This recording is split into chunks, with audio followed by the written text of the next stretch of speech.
Pinagpalang araw mga kap, muli po yung lingkod, General Orion. Lady Orion. Ayan nga mga kap, at tapos na tayo mag-harvest. Ang ginagawa na lang natin, sinesorte natin, inihiwalay natin yung isang klase ng kamote. Doon, kasi ito yung papakita ko sa inyo sa white. Bali yung nag-harvest kami, may nakita kaming dalawang klase ng kamoting variety pala ng tanim namin. So ito yung isa, yung kulay puti, na kung saan orange yung ano niya, yung laman. Tapos andun naman yung isa, bali pagka natapos namin hugasan, linisin, nilagay namin sa open para matuyo siya kasi baka masira kapag pinilastik agad.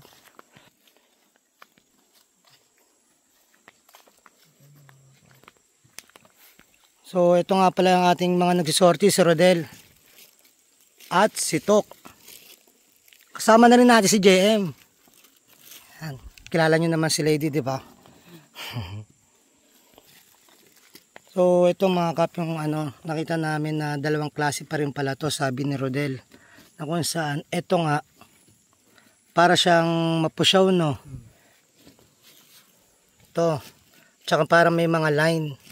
Ito naman yung isang klase. Yan yung bureau, boss. Yan yung bureau. Tapos ito yung super. Ito yung super, ito yung bureau. Yun. So, bali tatlong variety pala yung tanim natin. Ngayon lang natin nakita. Pag-iwalay natin mga kap.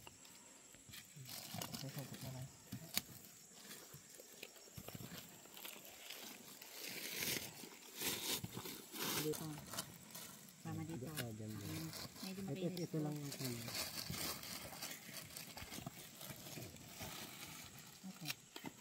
Nagdala na rin tayong timbangan para pa 10 kilo ang iriripak natin.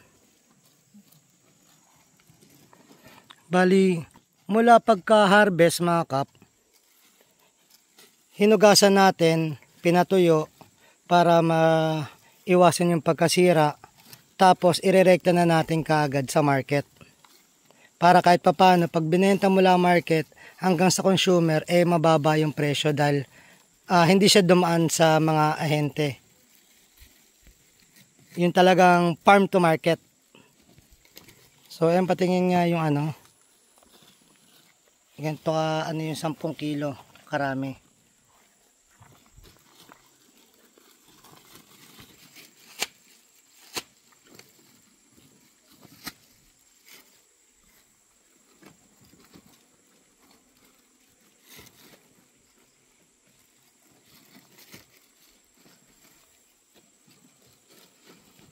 Bale na nga pala yung multicab mga kap ang magdadala niyan dun sa bayan or sa bayan ng Gabaldon or sa palengke.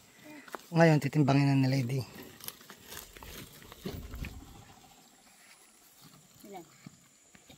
Kulang pa? Kulang pa.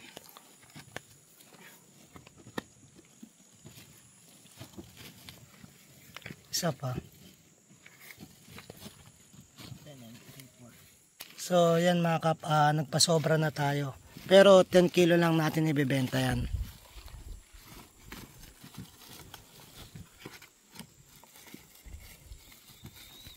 Bali isa to sa mga na-harvest namin mga kap, itong mga reject. Hindi na natin sinama yung mga reject, ito, katulad nito, yan.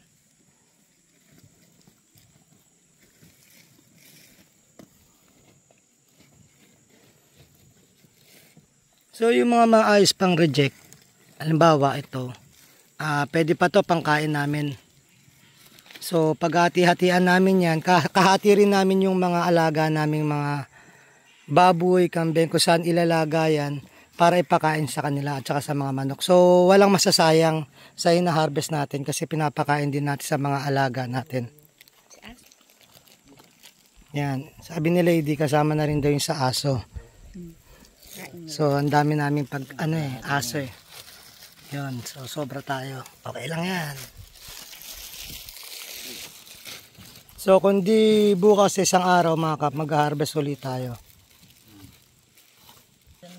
So ito mga kap yung yung isang variety, yung ma-stripe. So ito yung mapula. So ayan mga kap, at patapos na tayo sa mga pula. Check naman natin si Lady doon sa sa pag-plastic niya ng puti. Yun, walang sayang sa ating mga tanim. Ibig sabihin yun nga, pag may reject, either pagkain namin or pagkain ng mga alaga namin.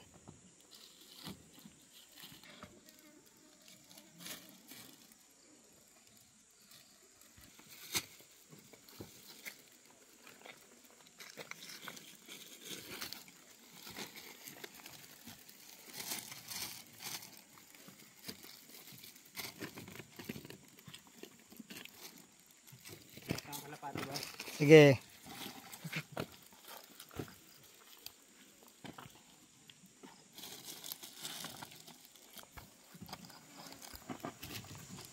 Ganyan na pala.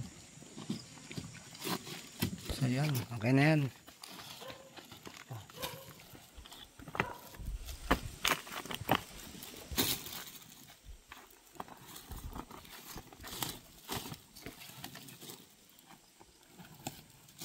So ito na lang natira mga kap, patapos na tayo. So yan to mga kap, meron tayong isang 5 kilo. Okay, so natapos natin.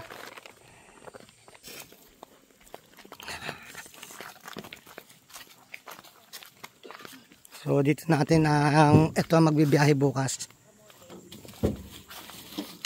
Yeah. So yun ang mga ladies. 10 kilo. 10 kilo. So mga kap, big things came from small beginnings. So magsisimula muna tayo sa mga maliitan. Kapag nagamay na natin yung sa baba o yung maliit, tsaka tayo mag-upgrade. So ito yung na-harvest namin ngayon. Almost 100 kilo. Yun, last but not the least.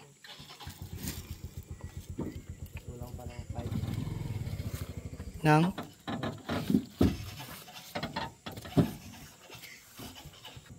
okay, salamat sa inyo. Alis na. So yung mga natira mga kap, pagkain namin at saka pagkain ng aming mga alaga. So ito na, ready for delivery. Muli po yung lingkod, General Orion. Lady Orion. Nataos puso po nagpapasalamat sa inyo na walang sawang panonood sa aming mga video. Na sana po gabayan kayo ng Panginoon, sampunan yung mga pamilya, na sana po mingita ng gabay sa Kanya, sa isip, sa salita at gawa, upang magampanan natin tungkulin natin dito sa mundong ibabaw, na naayon sa Kanyang mga kagusto at kahilingan. Muli po, maraming salamat. God bless.